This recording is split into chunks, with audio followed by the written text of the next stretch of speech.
Hey, welcome back.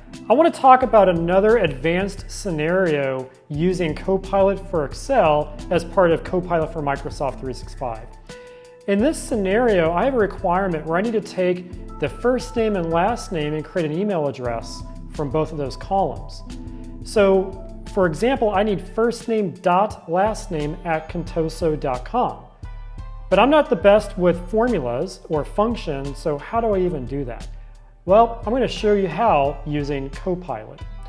So we're going to click on the Copilot button here on the toolbar, and we're going to give it a prompt. And the prompt is add an email column where email is in the form of firstname.lastname@contoso.com. And we're going to send the prompt. Now it takes Copilot a few moments for it to work up that response, so let's wait a moment.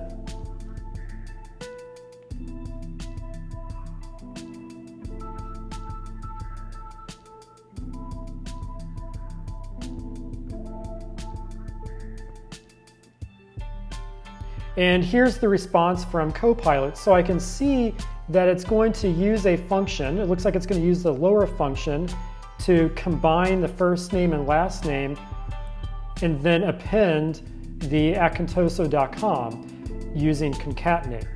So this is the actual function. Now again, what I love about this is not only is it telling me the function that needs to be used, and not only doing it for me, but it's also explaining to me, when I click on Show Explanation, it's explaining what it does. So I can also learn more about how to use functions in Excel.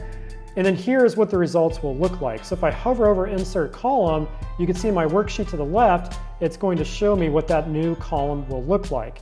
And if I click on Insert Column, there it just inserted the column. Amazing! So that's another great example of how to use Copilot for Excel. Stay tuned for the next video on Copilot for Excel and more videos on Copilot for Microsoft 365. See you in the next video.